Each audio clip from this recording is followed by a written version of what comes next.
E aí, pessoal, tudo bem? Bem, hoje nós vamos trabalhar com um dos temas mais questionadores no quesito redação. Nós vamos trabalhar com um tópico que se chama escrever só escrevendo. Bem, pode parecer meio redundante a gente falar nesse sentido, escrever só escrevendo. Afinal de contas, se você escreve, você escreve.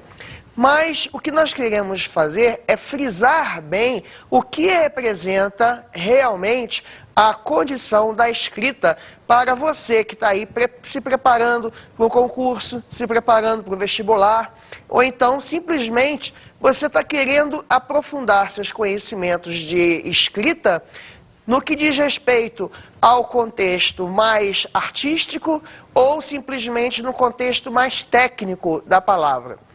Bem, para isso é importante a gente observar que o texto escrito precisa de mãos que o escrevem.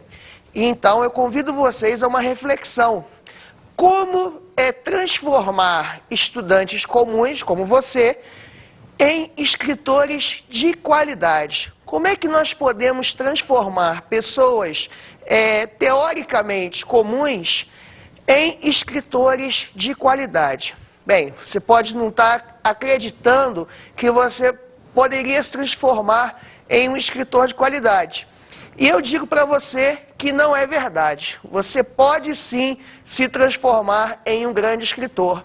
Você pode sim ser um novo Drummond, uma nova Clarice, uma nova Cecília, ou quem sabe até um grande Camões.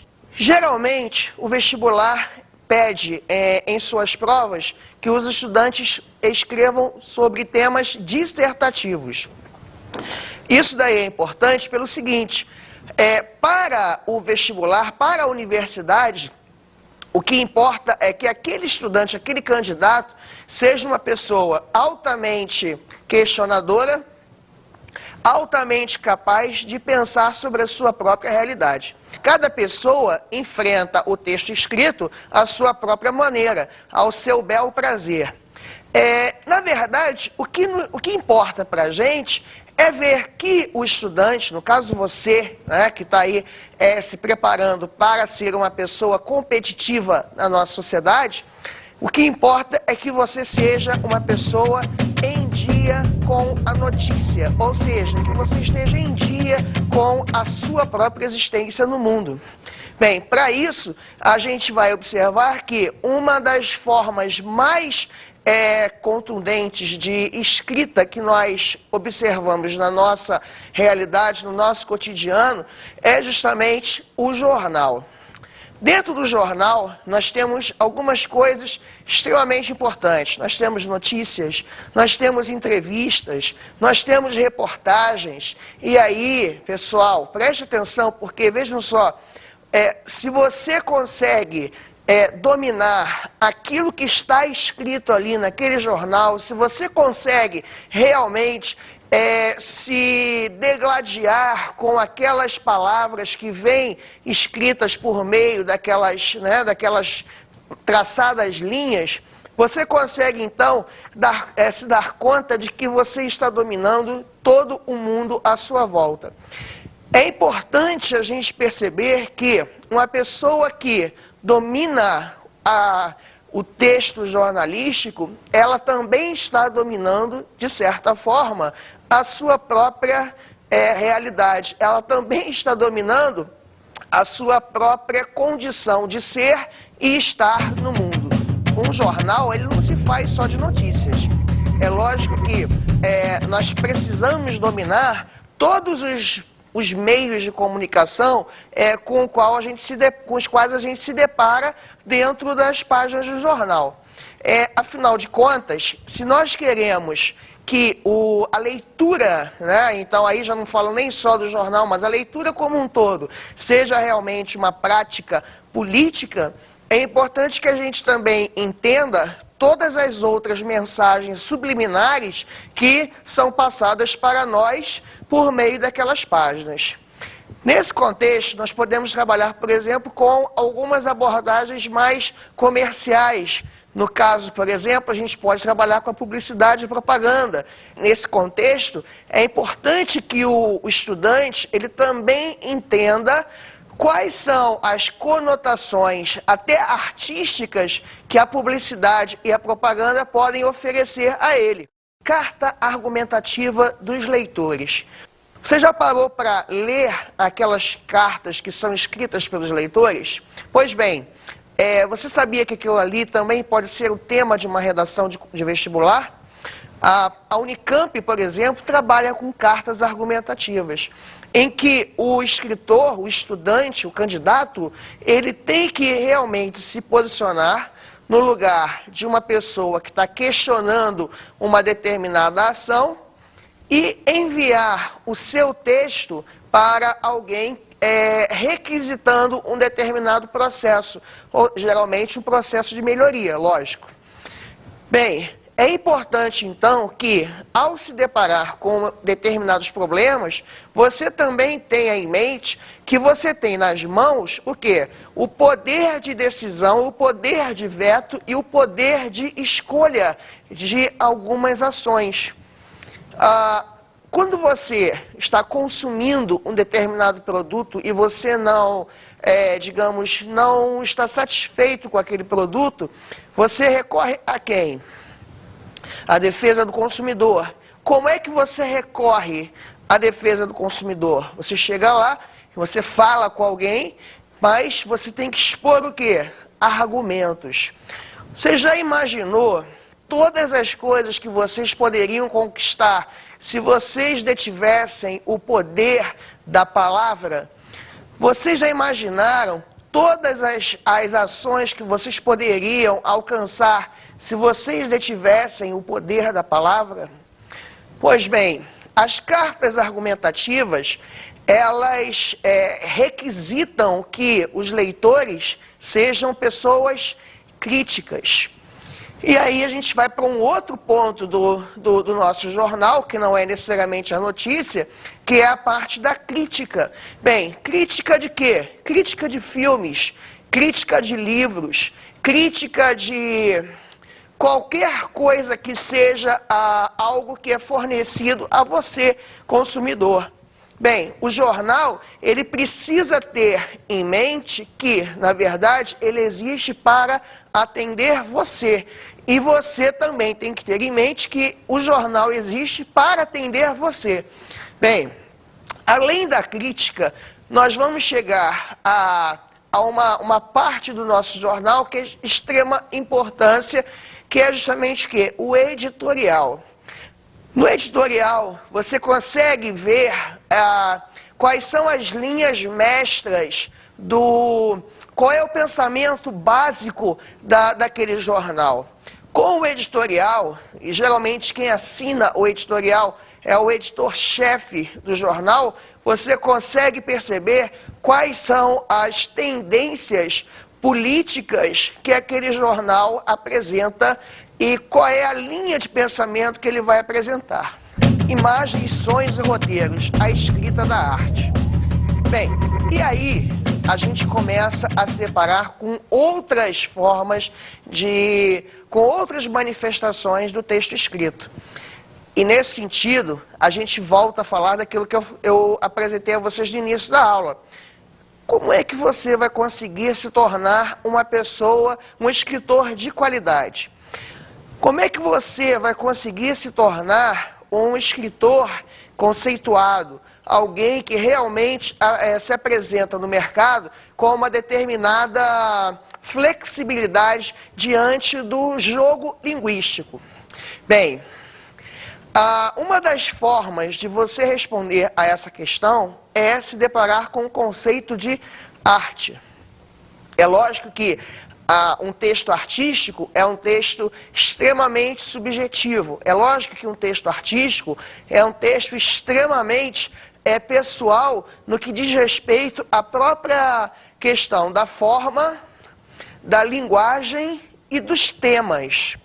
Bem, são esses três elementos, os elementos que formam qualquer texto: forma, linguagem e tema.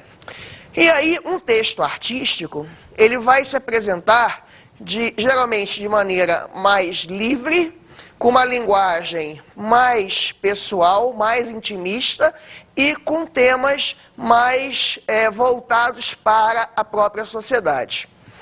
Bem, alguns textos artísticos acabam se tornando objetos de estudo de outros veículos, de outras linguagens textuais. O cinema, por exemplo, ele faz uso dessa questão de forma bastante flexível, ou seja, ele vai trabalhando com a linguagem dos textos e associando a questão das palavras à questão da imagem. Bem, é importante você observar que deparar-se com diferentes formas de apresentação do texto escrito também é uma maneira de você consolidar uma prática cidadã. E aí, nesse sentido, a gente tem que se deparar com as coisas mais, digamos, mais contemporâneas do texto escrito. Nós vamos nos deparar com aquilo que representa a essência da globalização, a essência do processo tecnológico nas comunicações em termos mundiais. Nós vamos trabalhar com cinema, o vídeo e a televisão. Nesse sentido, você que domina a palavra escrita, você começa a entender que, por exemplo, ao assistir a um filme no cinema, você também está diante de um texto escrito. Ao assistir a um determinado vídeo, a um filme de vídeo, você também está diante de um texto escrito. Ao assistir a um programa de televisão, você também está diante de um roteiro, você também está diante de um texto escrito. Bem, nesse sentido, a gente trabalha com essa possibilidade múltipla que a tecnologia nos oferece. Diante de quê? Diante da associação entre imagem e palavra. É lógico que a palavra também é uma imagem. É lógico que a palavra também é um signo. O conceito de signo, ele é importante pelo seguinte, porque o que é um signo? É o conjunto de significante e significado. Significante seria a imagem visual que você tem. Significado, aquilo que está associado a essa imagem visual. Então, por exemplo, quando você imagina a palavra maçã, você vai criar na sua mente o quê? Uma imagem, a imagem de uma fruta chamada maçã. Ao mesmo tempo, você também associa a essa maçã a palavra maçã. E aí você vai criar, então, o quê? Duas imagens possíveis, duas associações possíveis.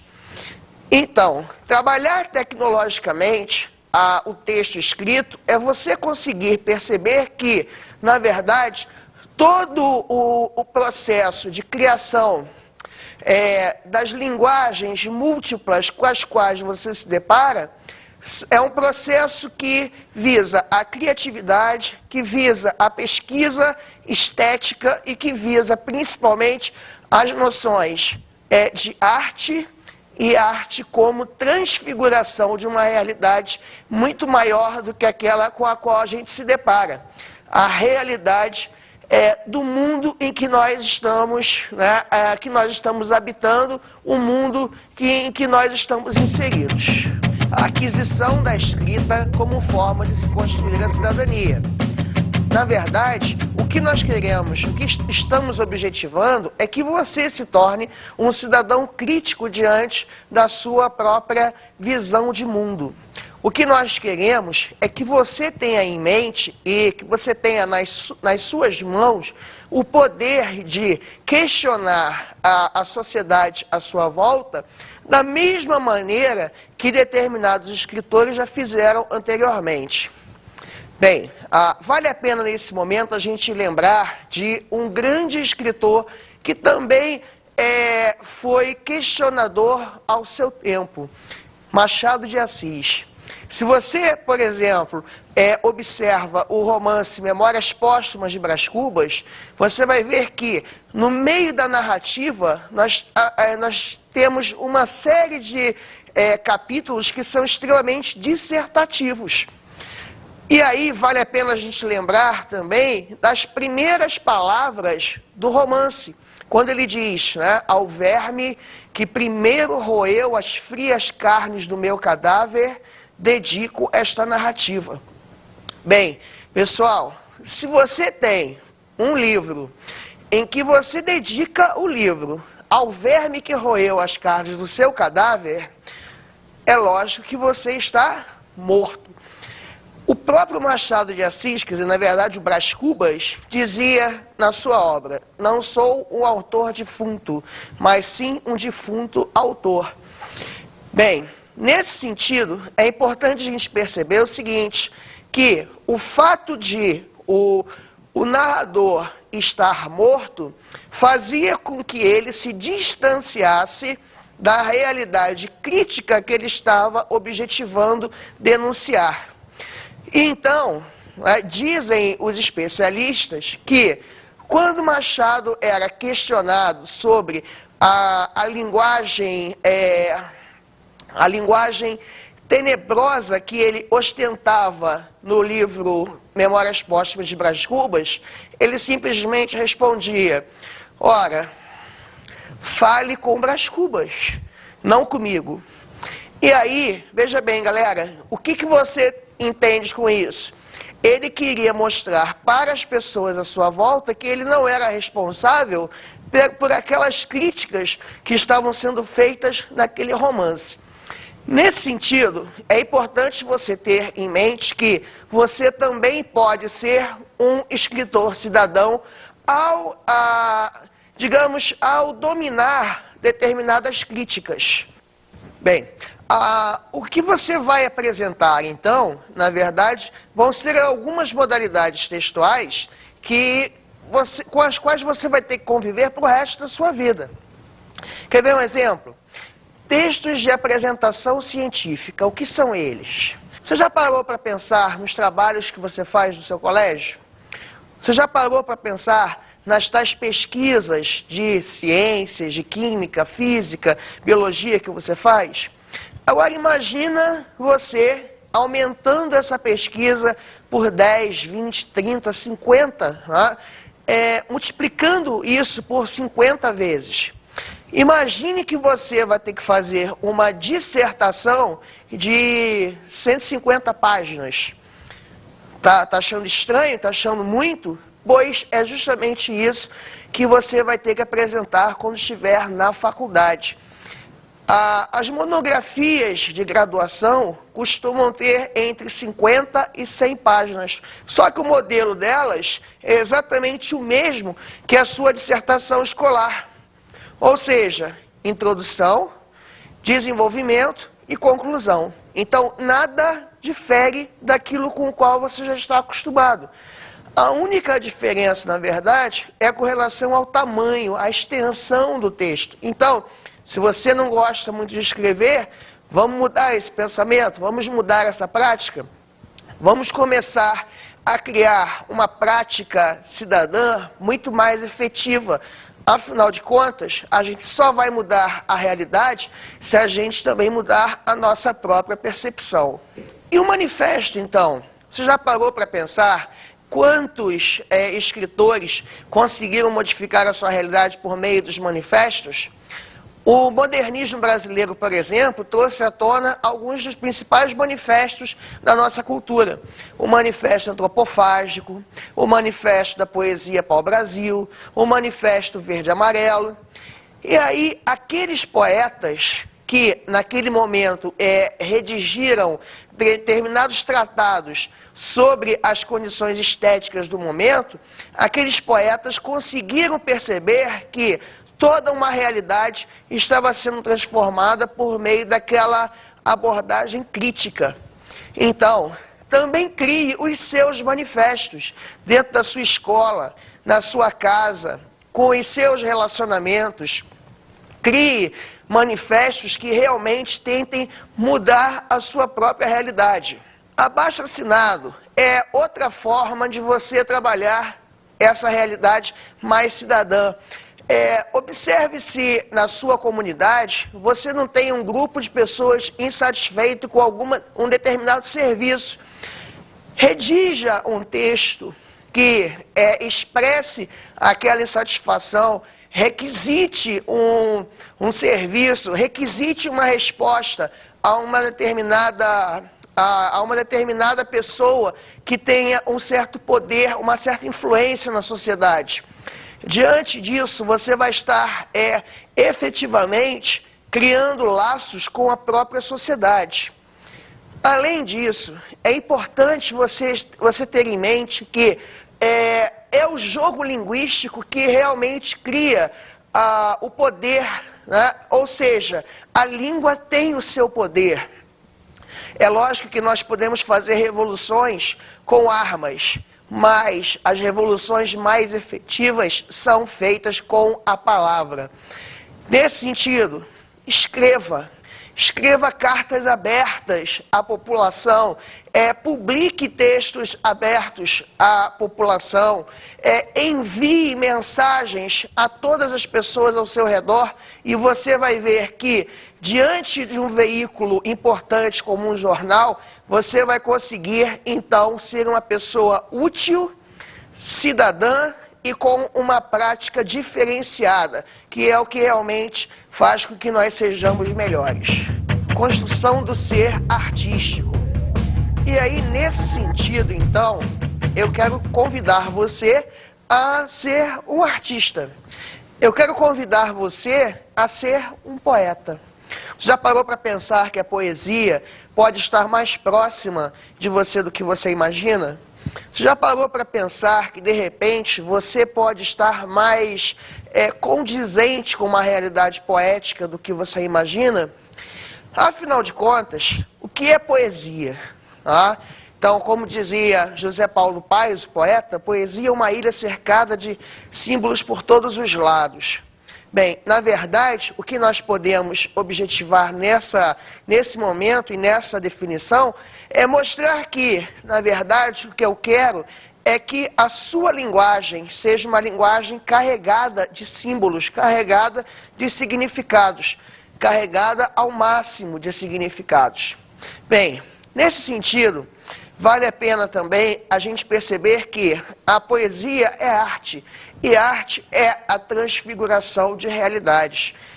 E aí, ao nos depararmos com essa construção, nós vamos perceber que você que está aí sentado nesse momento, você também é um objeto de estudo da poesia. Afinal de contas, você também é real. Se a arte e a poesia, né, em geral, nós podemos definir como transfiguração da realidade, então você também é um elemento poético.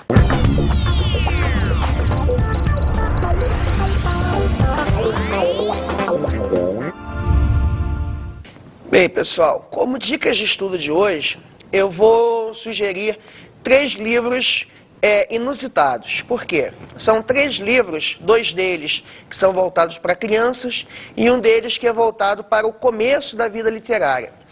O primeiro livro é O Pequeno Príncipe, é isso mesmo, O Pequeno Príncipe. Eu queria que vocês lessem O Pequeno Príncipe, mas com olhos de pessoas críticas. Quero que vocês busquem no livro que o essencial é invisível para os olhos, só se vê bem com os olhos do coração. O segundo livro é o livro Coração, é um livro italiano que reflete a realidade dos estudantes da primeira metade do século XX na Itália, ou seja, na época do fascismo. E como esses estudantes conseguiram criar vínculos com a produção cultural, com a produção artística, inclusive com a questão dos jornais da época. E o terceiro livro é A Aprendizagem, ou O Livro dos Prazeres, de Clarice Lispector, que é um livro extremamente interessante para quem está iniciando a produção de leitura de obras de arte. Então, se você quer ler Clarice, comece a ler por esse livro, né? E você vai entender o que é realmente ter um livro, uma obra de prazer.